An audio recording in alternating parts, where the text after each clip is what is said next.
Salut bien-aimés dans le Seigneur, nous vous bénissons de la part de Dieu notre Père, par Jésus-Christ, notre Seigneur, le seul Seigneur et Sauveur. Nous voulons parler aujourd'hui du don des langues, ou bien des diverses langues, et aussi un peu de la prophétie, parce que nous recevons des questions là-dessus, mais aussi parce que le sujet pose beaucoup de problèmes chez des chrétiens. Et certains se posent la question si est-ce que tous les chrétiens doivent parler forcément des langues étrangères. Donc, qu'est-ce que j'appelle parler en langue? En réalité, parler en langue, c'est une langue inconnue que d'habitude des personnes, lorsqu'ils arrivent dans une assemblée chrétienne, ils ont tendance à écouter, principalement à écouter cela dans les églises de réveil, dans les églises pentecôtistes, et ils se posent souvent des questions. Et beaucoup de chrétiens donc, sont frustrés parce qu'ils ne parlent pas cette langue. Beaucoup sont attristés parce qu'ils n'ont pas cette grâce-là, ou bien on les a fait comprendre que s'ils n'ont pas cette grâce, ils ne sont pas baptisés du Saint-Esprit, ils n'ont pas reçu l'Esprit. Il y a deux styles de personnes. Il y a ceux qui enseignent que ceux qui ne parlent pas en langue, ils n'ont pas reçu le Saint-Esprit. Il y en a qui disent ceux qui ne parlent pas en langue, ils ne sont pas baptisés du Saint-Esprit. Et ça entraîne la frustration chez beaucoup de chrétiens qui cherchent le Seigneur et qui commencent à se détourner du message central de l'évangile et commencer à s'attacher, à se focaliser sur ce truc des langues. Qu'est-ce qu'une langue? Il faut déjà définir ce qu'une langue. Une langue est un système de communication entre des individus. Donc une langue permet de communiquer entre des individus. Donc lorsqu'on parle même des langues, il faut que ces langues soient un moyen de communication entre des individus. Ça peut être une communication entre moi et Dieu. Ça peut être une communication entre moi et mes frères et sœurs. Et maintenant, le parler en langue qui est donc mentionné dans la Bible, ou le don de parler diverses langues, ça doit, si c'est pour édifier le peuple, ça doit être intelligible, comme une langue originale qu'on utilise. Je parle le français, ceux qui m'écoutent doivent entendre le français pour être en accord avec ce que je dis. Donc si je parle une langue et que personne ne me comprend, je la parle pour moi-même et je dois me taire. Voilà le problème avec les langues. Mais aujourd'hui, ce n'est plus le cas. Des personnes se lèvent dans l'assemblée, ils se mettent à parler tous en langue, et puis ils disent qu'au jour de la Pentecôte, que c'était ce qui s'était passé, le Saint-Esprit était venu et tout le monde se mettait à parler diverses langues pour justifier le fait que dans l'assemblée, tout le monde doit se mettre lorsqu'on prie, tout le monde peut se mettre en train de prier une langue inconnue. Ce n'est pas juste, ce n'est pas convenable, ce n'est pas ce que la Bible nous enseigne. Bien-aimés dans le Seigneur. Donc une langue, que ce soit une langue étrangère, que ce soit une langue inconnue, doit être pouvoir compréhensible par tous ceux qui sont là en l'instant présent. Voilà pourquoi si quelqu'un parle des langues, même si c'est langue étrangère, il doit donner la traduction. Il doit donner l'interprétation, pour mieux dire. Il doit interpréter, il ne doit même pas traduire, il doit interpréter pour donner le langage qu'il a en train d'exprimer. Je vous prends un exemple. Si Dieu permet que nous soyons dans une assemblée, un frère a une grâce d'avoir le don de diverses langues. C'est-à-dire il peut parler, Dieu peut l'ouvrir l'intelligence, commence à parler par exemple en chinois. Eh bien si ce frère commence à parler en chinois, nous on ne comprend pas ce qu'il dit. Et il n'y a personne pour interpréter son chinois. Ce frère doit se taire. Parce qu'il ne parle pas dans une langue intelligible pour nous. Donc beaucoup de gens ne comprennent pas donc cette différence entre diverses langues et le parler en langue.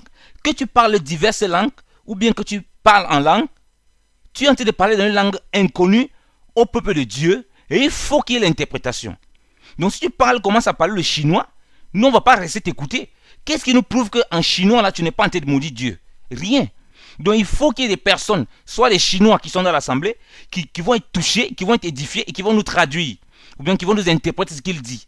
Et que Dieu va ouvrir l'intelligence pour nous expliquer ce qu'il dit. C'est ce que le bien-aimé dit dans la prière. Et s'il parle dans une langue inconnue, une langue que personne ne comprend, il faut qu'il y ait quelqu'un dans l'assemblée pour interpréter cela afin que nous puissions être édifiés. Sinon, sa langue qu'il parle ne nous sert de rien. Pourquoi? Parce que les dons que Dieu donne au peuple, c'est d'abord pour l'édification de l'Église. D'abord pour l'éducation de l'Église. Imaginez que je vienne dans une assemblée, ou bien vous voulez causer avec quelqu'un, il y a plein de personnes. Vous commencez à prier en votre patois, en votre dialecte. Aucune des personnes qui est là ne pourra comprendre ce que vous dites et ne pourra même pas dire Amen à votre action de grâce. Eh bien, c'est exactement ça, le don des langues. Le don des langues ne doit pas être inintelligible au milieu du peuple de Dieu. Sinon, autrement, il faut qu'on se parle à soi-même. Si je viens dans une assemblée, je commence à prier à mon dialecte, il faut que je prie pour moi-même. Je ne peux pas prier fort et de façon audible que tout le monde m'entende et que tout le monde commence à prier son propre dialecte. Alors, personne ne va être édifié et personne ne saura ce qui se passe. Et c'est tout à fait normal que les gens nous prennent pour des fous, pour des personnes insensées. Donc voilà pourquoi les langues, le fait de parler des langues, le fait de parler diverses langues ou parler en langue ne peut pas être l'instrument de mesure pour savoir si quelqu'un a reçu le Saint-Esprit ou bien si quelqu'un ne l'a pas reçu. Il est vrai qu'à la Pentecôte, la Bible nous dit que les bien-aimés ont parlé des langues. Et si on lit dans Acte 2, on parlait diverses langues. Disons dans Acte 2, on va bien comprendre ce qui s'est passé. Acte 2, à partir du verset 1. Et comme le jour de la Pentecôte était venu, ils étaient tous ensemble dans un même lieu. Il se fit tout à coup un son du ciel, comme le son d'un vent qui souffle avec véhémence, et remplit toute la maison où ils étaient assis. Et il leur apparut de langues divisées, comme de feu, qui se posaient sur chacun d'eux. Et ils furent tous remplis du Saint-Esprit et commençaient à parler des langues étrangères, selon que l'Esprit les faisait parler. Et il y avait à Jérusalem des Juifs qui séjournaient, hommes dévots de toute nation qui est sous le ciel. Et ces bruits ayant été faits, une multitude vint ensemble qui fut tout ému de ce que chacun les entendait parler en sa propre langue. Amen. Donc les bien-aimés qui étant de prier diverses langues, Dieu a ouvert l'intelligence afin que ceux qui viennent, ils puissent les entendre parler en diverses langues, à leur langue propre. S'ils parlaient les langues que des gens ne pouvaient pas comprendre, ça ne servirait à rien. Donc vous voyez que lorsque Dieu ouvre l'intelligence pour qu'ils parlent diverses langues, ce sont bel et bien des langues inconnues pour ceux qui les parlent. Ceux qui parlent ces langues-là, qui tentent de prier en ces langues, on savait bien que ce n'était pas leur langue. Et puis, parce qu'ils disent ceci. Il dit ceci si on continue à lire au verset 7. Ils étaient tous surpris et s'en étonnaient, disant à l'autre, voici tous ceux-ci qui parlent, ne sont-ils pas Galiléens? Comment donc chacun de nous les entendons nous parler la propre langue du pays où nous sommes nés?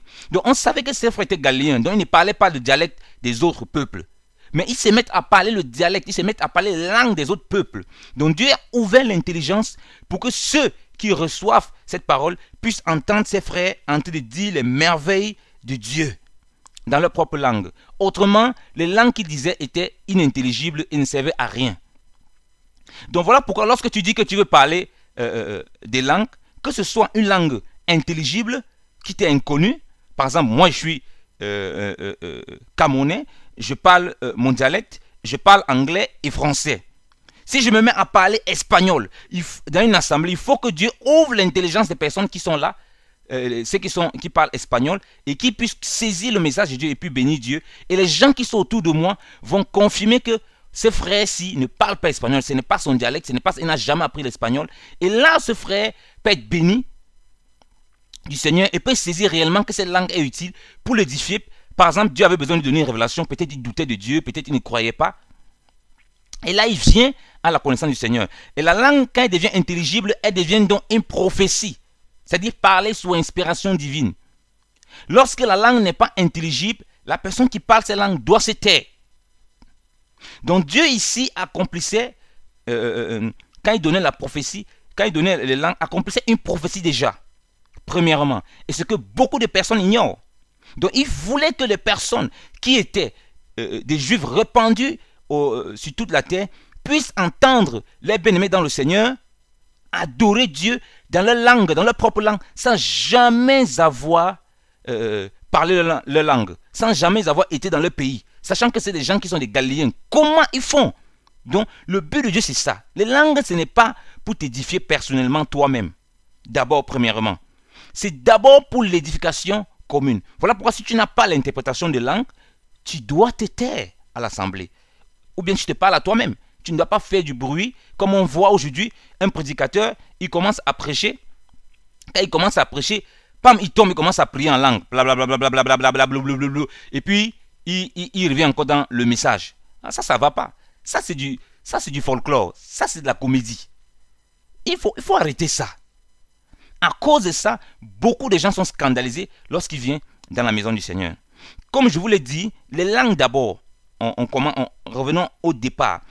C'est une prophétie que Dieu a donnée qui devait être accomplie. Et Paul va expliquer ça aux Corinthiens bien comme il faut, en parlant des langues. C'est une prophétie qui devait être accomplie parce que Dieu avait dit aux enfants d'Israël qu'il va leur parler par des personnes d'une langue étrangère. Et nous le verrons. Et le but, c'est que leur intelligence soit ouverte par ce que Dieu devait dire, qu'ils comprennent comment on adore Dieu, comment on glorifie le Seigneur au travers de ces langues que les gens n'ont jamais appris. Donc ce sera une langue inconnue pour moi, une langue que je ne connaissais pas. Je pouvais connaître la langue, rien que le nom, peut-être de la langue, peut-être je connais qu'il y a le mandarin qui existe, mais je ne la connais pas de façon à pouvoir la parler. Et puis Dieu, le Saint-Esprit m'utilise pour que je commence à parler le mandarin, parce qu'il y a peut-être des Chinois qui sont là, et puis ils sont touchés, que mais ce gars il n'a jamais été en Chine, ce gars ne connaît pas, il n'a jamais étudié, et comment il s'est fait qu'il commence à parler le mandarin, et ils sont touchés. Ou bien, je peux parler une langue inconnue, une langue spirituelle, une langue étrangère, une langue mystérieuse, qui est connue par Dieu et que par moi, et puis je commence à interpréter ces langues. Et là, je suis vraiment dans l'édification commune. Et si nous lisons 1 Corinthiens 14, parce que Paul a été confronté à ces choses, lisons l'écriture bien-aimée dans le Seigneur. Recherchez la charité, désirez avec ardeur les dons spirituels, mais surtout celui de prophétiser. Parce que celui qui parle une langue inconnue ne parle point aux hommes, mais à Dieu. Car personne ne l'entend, et les mystères qu'il prononce ne sont que pour lui. Mais celui qui prophétise édifie, exhorte et console les hommes qui l'entendent. Celui qui parle une langue inconnue s'édifie lui-même, mais celui qui prophétise édifie l'Église. Je désire bien que vous parliez tous diverses langues, mais beaucoup plus que vous prophétisez. Car celui qui prophétise est plus grand que celui qui parle diverses langues. Si ce n'est qu'il interprète afin que l'Église en reçoive l'édification. Vous voyez bien aimé dans le Seigneur, arrêtons déjà là. Paul explique qu'il faut que l'Église en reçoive l'éducation. Donc il faut qu'il y ait des personnes édifiées dans l'Église. Il faut que nous soyons édifiés. Et pour que nous soyons édifiés, il faut que nous comprenions ce qui se passe. Il faut qu'on puisse savoir ce que le frère, le bien-aimé qui prend la parole peut-être pour prier, qu'il dise. Il ne peut pas se jeter dans l'émotion. Donc cette histoire de dire « Ah non, je suis trop animé du Saint-Esprit, je suis contrôlé par le Saint-Esprit, je mets à parler diverses langues, je mets à parler des choses inconnues, que les personnes ne m'entendent pas », ça ne vient pas de Dieu. Parce que rien ne nous prouve que tu es en train de parler, rien ne nous prouve que tu es en train de maudire Jésus. Rien.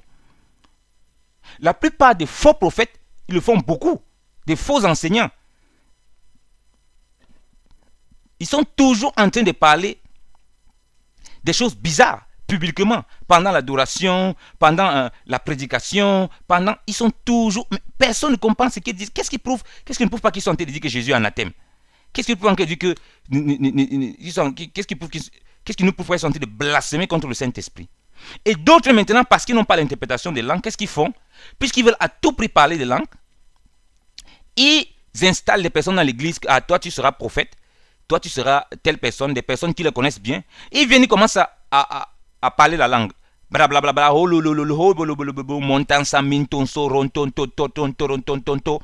ils commencent à parler les langues comme ça.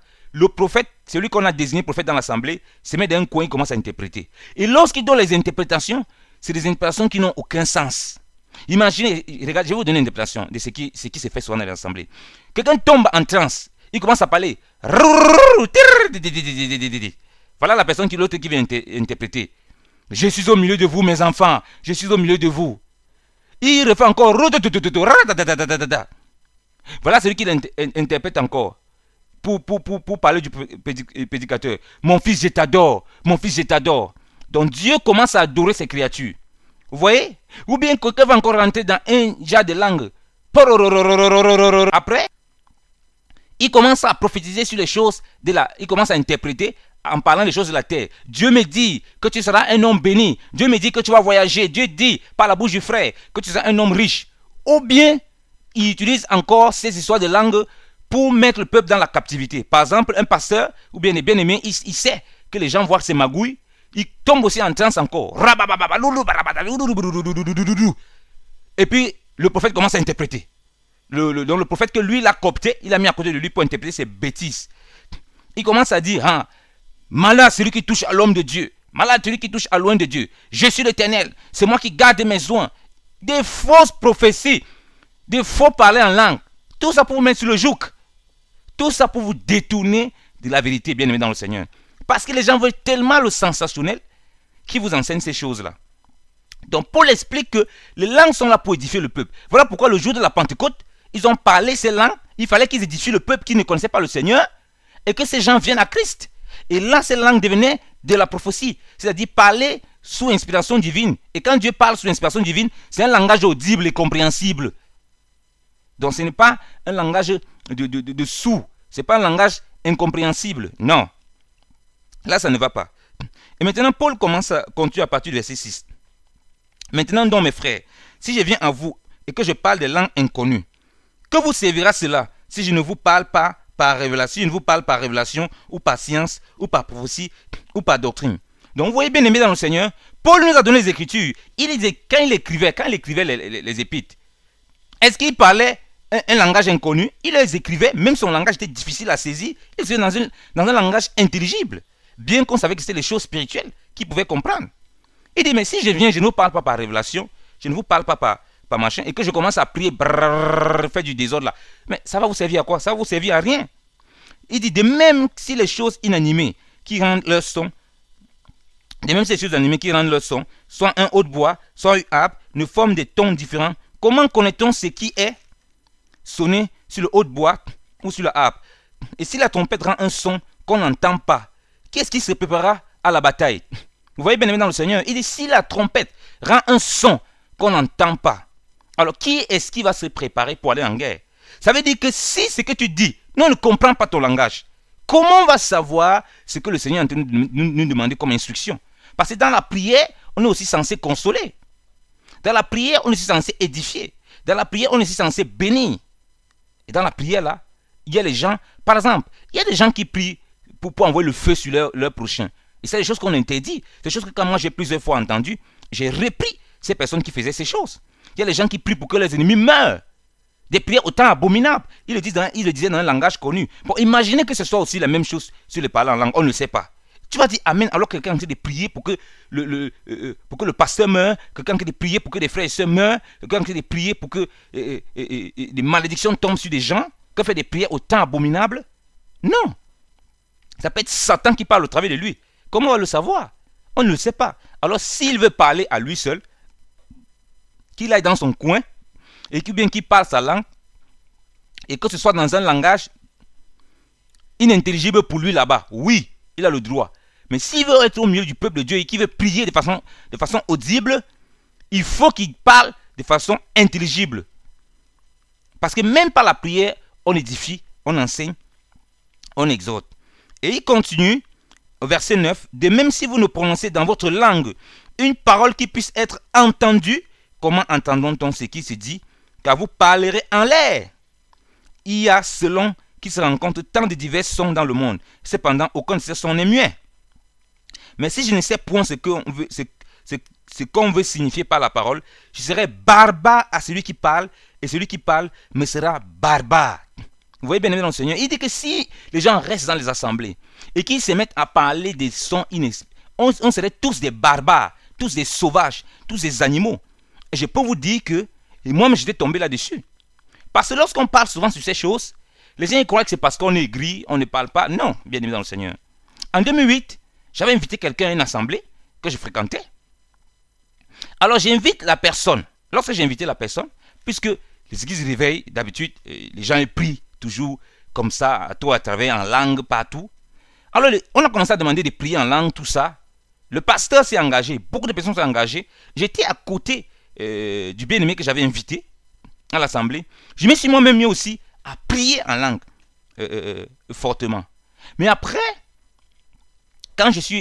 cela, le frère en question n'est plus jamais venu à l'assemblée. Je n'ai pas compris. J'ai invité, il ne venait plus jamais.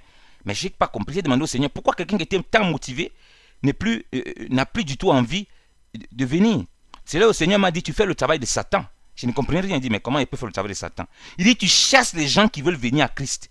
Il dit, mais Seigneur, comment je fais? Mais il dit, mais ton comportement chasse. Quand quelqu'un vient à Christ, tu ouvres la parole de Dieu. Au lieu de l'expliquer comment Christ doit fonctionner, toi, tu commences à faire les choses pour suivre la foule. Je dis, mais Seigneur, qu'est-ce que j'ai fait pour suivre la foule?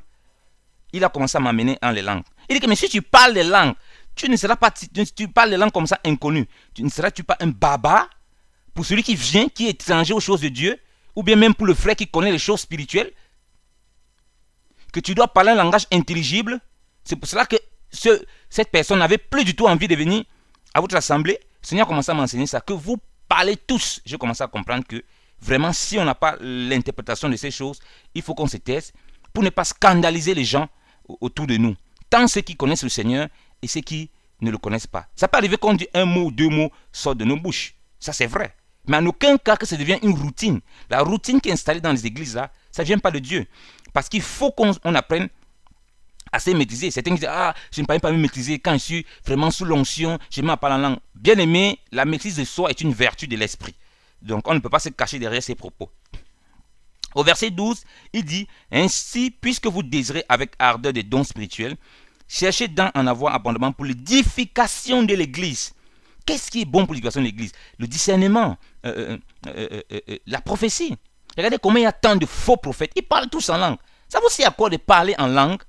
Si de parler ou bien de parler diverses langues, si ça n'a pas un but d'avertir le peuple, d'ouvrir les yeux des gens, de faire tomber les écailles, de prévenir des loups. Parce que Jésus a dit, je vous envoie comme des brebis au milieu des loups. Est-ce que le parler en langue va te permettre d'identifier les loups? En aucun cas. Puisque c'est un truc qui est personnel à toi. C'est un truc qui t'édifie toi-même. Donc, ça ne te permet pas d'avoir les écailles tombées. Je connais beaucoup de bien-aimés qui ont prié le Seigneur pour que le Seigneur leur donne les langues. Le Seigneur ne les a pas donné les langues, mais qui ont prié pour le discernement des esprits, qui ont prié pour la prophétie, mais Dieu les a donné la prophétie et le discernement, de tel point qu'ils peuvent discerner les mauvais esprits et ils peuvent discerner les faux enseignants et les faux enseignements. Et ça, c'est plus bénéfique pour eux que de parler des langues inconnues. Bien aimé le Seigneur. Moi, aujourd'hui, beaucoup de chrétiens sont séduits par ces choses. Donc, ne vous laissez pas impressionner parce que quelqu'un il commence à parler une langue barbare ou une langue étrangère ou une langue inconnue, ou bien on commence à faire le charabia à côté de vous. Parce que ça devient du charabia. Ça devient du désordre. Donc, évitons de faire des scandales et du désordre. Qu'il faut qu'il y ait de l'ordre, bien aimé, parmi nous, dans le Seigneur. Et il dit, au verset 13, c'est pourquoi que celui qui parle une langue inconnue prie de telle sorte qu'il l'interprète. Donc, il prie que Dieu lui donne l'interprétation. Car si j'ai pris une langue inconnue, mon esprit prie, mais l'intelligence que j'en ai est sans fruit. Moi-même, je ne comprends pas ce que je dis. Donc, je suis sans intelligence renouvelée. De le parler en langue, tu prononces des mystères à Dieu, mais toi-même, tu es sans intelligence renouvelée. Ce qui est différent avec la prophétie, ce qui est différent avec l'interprétation. Ton intelligence te renouvelle. Toi-même, tu saisis encore le mystère de Dieu. Toi-même, tu peux comprendre encore certaines choses en profondeur. Mais ce n'est pas le cas lorsque tu parles et qu'il n'y a pas l'interprétation et que tu parles un truc inconnu, étrange pour toi-même. Il dit, car si j'ai pris une langue inconnue, mon esprit prie, mais l'intelligence que j'en ai est sans fruit. Quoi donc? Je prierai d'esprit, mais je prierai aussi d'une manière à être entendu. Donc on n'interdit pas les gens de prier par l'esprit, de prier des langues inconnues. Certains appellent ça les langues des anges. Ça, c'est pas le plus important. Que ce soit les langues des anges ou pas, tu parles une langue inconnue, tu vas le prier pour toi, dans ton lieu secret. Ou bien tu l'interprètes pour édifier le peuple et non essayer de fabriquer les interprétations. Ou bien tu te tais et tu parles des choses intelligibles, ou bien tu prophétises. La Bible c'est ici. Autrement, si tu bénis d'esprit, comment celui qui est du simple peuple dira-t-il amen à ton action de grâce, puisqu'il ne sait ce que tu dis? Il est bien vrai que tu rends grâce, mais un autre n'en est pas édifié. Je rends grâce à mon Dieu que je parle plus de langues que vous tous, mais j'aime mieux prononcer dans l'église 5 paroles d'une manière à être entendue, afin que j'instruise aussi les autres que 10 000 paroles en une langue inconnue. Paul fait même fait une analogie ici avec le fait qu'il édifiait les frères et sœurs. Il préfère dire 5 paroles, on le dit 10 000 dans une langue inconnue. Donc, le plus important, c'est qu'on dise des paroles édifiantes, que ce soit pour l'exhortation, que ce soit pour la prière. Parce qu'on le voit aujourd'hui, quelqu'un est en train d'exhorter, il tombe, il commence à parler en langue, et puis il revient encore dans l'exhortation. Frère, il faut arrêter ça. Ça, c'est du spectacle, c'est du désordre. Tu donnes des exhortations, le Saint-Esprit, c'est pas un esprit de désordre. Donc, il va t'aider à pouvoir donner toutes les exhortations. Ça peut arriver. Je ne dis pas que ça ne peut pas arriver, mais si on le voit que c'est fréquent, il y a un problème. Il y a un problème, bien aimé dans le Seigneur. Il faut que tu sois conduit par l'Esprit de façon claire et apprendre la maîtrise de soi. C'est une vertu de l'Esprit. Et il dit, mes frères, ne soyez point des enfants en prudence, soyez des petits enfants en malice. Et par rapport à la prudence, soyez des hommes faits.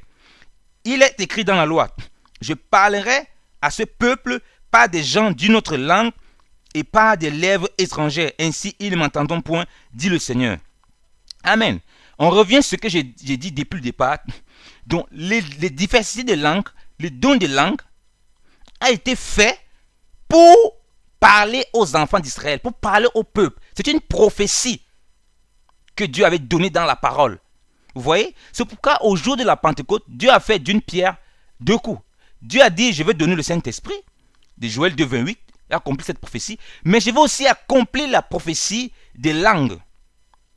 Donc, le problème n'est pas de savoir si, parce que les gens, il y a certains qui jouent sur le mot diverses langues ou parler en langue. C'est la même chose, vous parlez langue étrangère ou bien des langues inconnues, qui vous étiez inconnues, en tout cas, et qui vous sont réellement inconnues.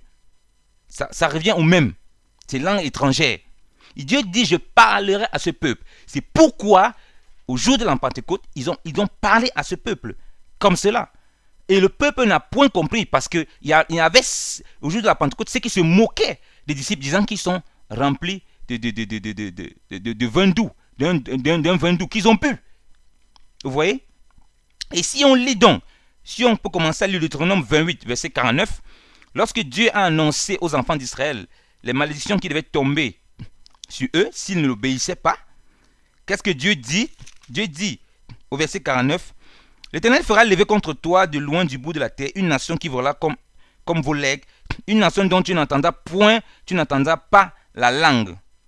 Vous voyez bien aimé dans le Seigneur, cette prophétie est d'abord accomplie de façon charnelle et physique par les nations qui ont battu Israël, qui ont dominé sur Israël, parce qu'Israël était rebelle à Dieu. Mais ça a aussi une portée prophétique qui concerne l'Église, parce que l'Église a dépouillé Israël. J'ai dit les enfants d'Israël, ceux qui venaient à Christ.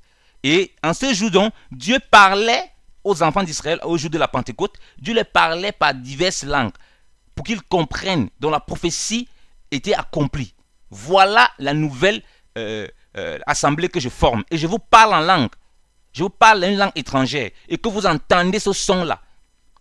Et il dit que d'autres ne vont pas se convertir au Seigneur. Ils ne vont pas venir au Seigneur. Ils vont s'endurcir. Mais d'autres vont écouter. Ils vont bénir le Seigneur des merveilles qu'il a fait. Ils vont se détourner leur mauvaise voie. Ils vont venir au Seigneur. Donc c'est une prophétie qui est d'abord annoncée par le Seigneur. Et si on lit Ésaïe 28, verset 11 à 12, si on lit Ésaïe 28, verset 11 à 12, bien aimé dans le Seigneur, Ésaïe 28, verset 11 à 12, que nous dit la parole du Seigneur? Si on lit verset 11 à 12, la Bible dit ceci. Je commence à partir du verset 9. À qui enseignera-t-on la science et à qui fera-t-on entendre l'enseignement? Ils sont comme ceux qu'on vient de sevrer et de retirer de la mamelle. Car il faut leur donner commandement après commandement, ligne après ligne, ligne après ligne, un peu ici, un peu là. C'est pourquoi il parlera à ce peuple avec un bégaiement de lèvres, une langue étrangère. Et il lui avait dit, c'est ici le repos, que vous donnez du repos à celui qui est lassé, et c'est ici le logement. Mais ils n'ont point voulu écouter. Donc Dieu donne aussi encore par Isaïe, qui est un prophète. Le problème aussi, c'est que beaucoup de personnes bien-aimées n'ont pas saisi la dispensation prophétique de l'Écriture.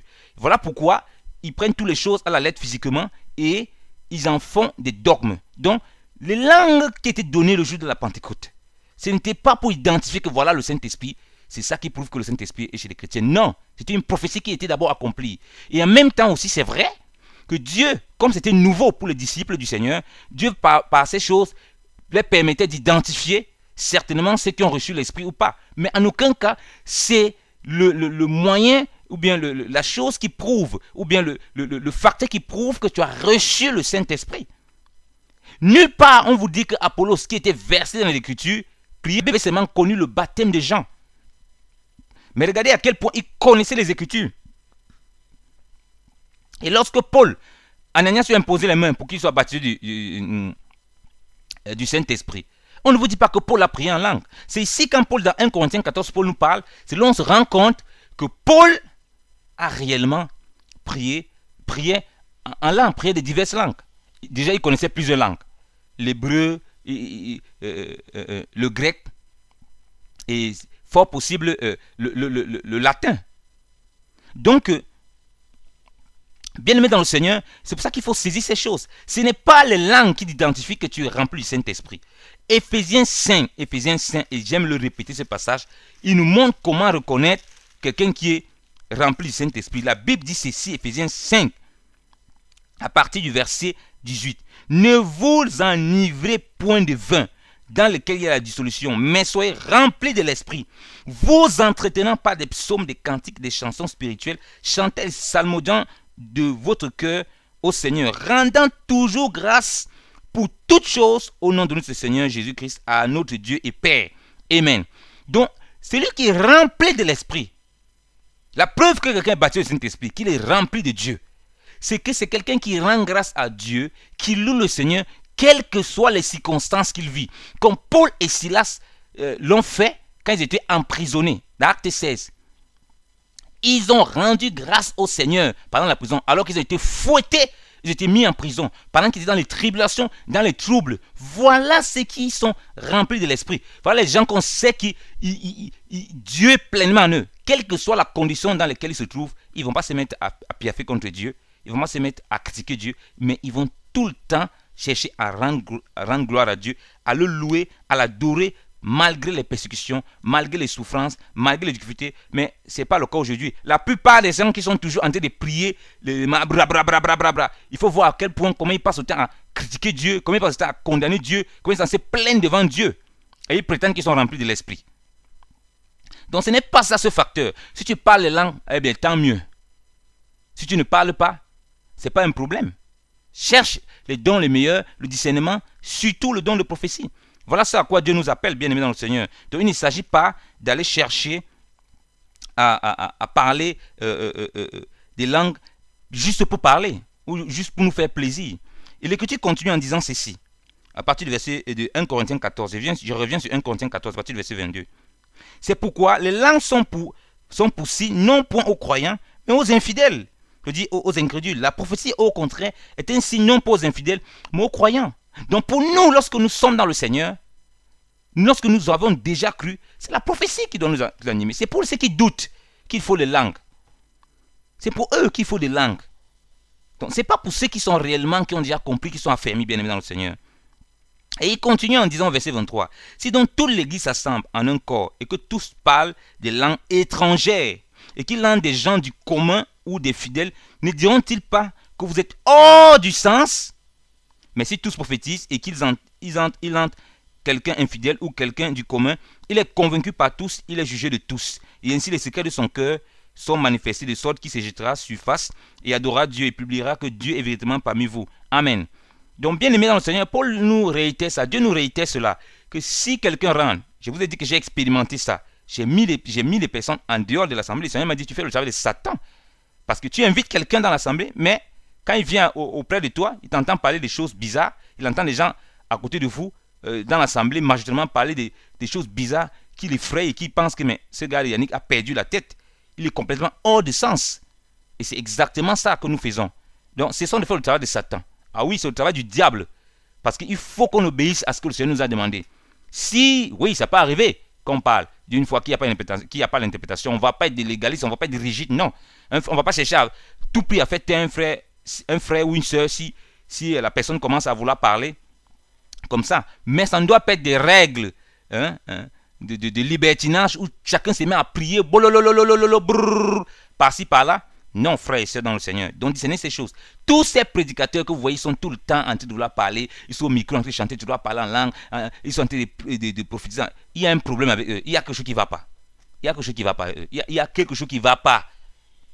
Et la plupart sont des faux pasteurs, des faux prophètes. Remarquez que tous les faux pasteurs et faux prophètes que vous allez voir, ils aiment parler publiquement en langue comme ça, sans interprétation. Ils aiment beaucoup ça. Ça, c'est pour impressionner les gens. C'est pour montrer qu'ils ont du don. C'est pour montrer qu'ils... Frère, c'est du folklore. Donc, arrêtons, frère.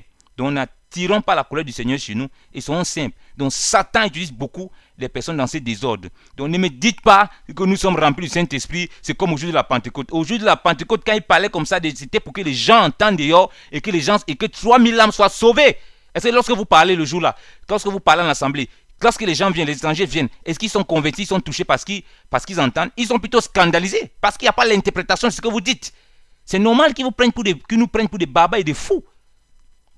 Donc, bien aimé dans le Seigneur, que le Seigneur de Dieu vous bénisse. Attachez-vous au Seigneur. Ce n'est pas, je le répète, le fait que vous priez en langue qui prouve que vous avez le Saint-Esprit. Jamais de la vie. Quelqu'un qui est rempli de l'Esprit, qui est baptisé du Saint-Esprit, quelqu'un qui adore Dieu, quelles que soient les circonstances. Ça, pour le faire, bien aimé dans le Seigneur, c'est difficile. Voilà pourquoi on a besoin de remplir du Saint-Esprit, baptisé du Saint-Esprit pour pouvoir le faire. Et je vous donne encore un exemple. La Bible dit qu'un disciple accompli est comme le maître. Jésus était, donc vous devez ressembler à qui? À Jésus. Et non à ceux qui étaient au jour de la Pentecôte en priant en langue. À Jésus. Est-ce que Jésus vous a entendu un jour? Il parlait. Jésus est le Fils de Dieu. Il peut parler toutes les langues qu'il veut. Puisqu'il a reçu tout pouvoir. Quelle langue peut l'empêcher? Il n'est pas capable de parler. Que ce soit la langue des anges ou que ce soit la langue inconnue. Mais il n'a jamais mis l'accent sur ça. C'est à Jésus que vous devez ressembler. Ce n'est pas aux gens dans les assemblées qui commencent à parler. Il y a même des écoles aujourd'hui. On apprend les gens à parler en langue. On l'écrit. Allez, répète. Mon. Il lit mon. Ton. Il répète. San ton tori totoro. Il répète. Et puis il commence à répéter. Il y a des écoles où on apprend à parler. Frère, ça c'est de la comédie. Ça c'est du désordre. Ça c'est le travail du diable. Donc évitons ces choses. Ne nous scandalisons pas et ne scandalisons pas les enfants de Dieu. Il n'y a pas une école pour parler ces choses-là. Si le Saint-Esprit veut te donner, qu'il te le donne. Mais Dieu demande d'abord de rechercher la prophétie, en ce qui concerne les dons, bien sûr. La prophétie, le discernement, c'est des choses qui sont importantes, surtout en ces temps de fin. Mais toujours est-il, bien aimé, de pouvoir rendre grâce à Dieu en toutes circonstances. Celui qui est capable de le faire, celui-là, il est capable de dire que je suis rempli du Saint-Esprit. Parce que quand tu es dans tes difficultés, dans tes problèmes, toi seul, tu sais la position, le comportement que tu as vis-à-vis de Dieu durant ces troubles et ces tribulations. Que le Seigneur de Dieu vous bénisse abondamment, bien aimé dans le Seigneur. En Jésus, notre Seigneur et votre Sauveur, notre Sauveur, je ne vous empêche pas de parler en langue, de prier diverses langues, mais vraiment discernons toutes choses et faisons ce qui est agréable au Seigneur. Que le Seigneur vous bénisse abondamment, au nom puissant de Jésus. Amen.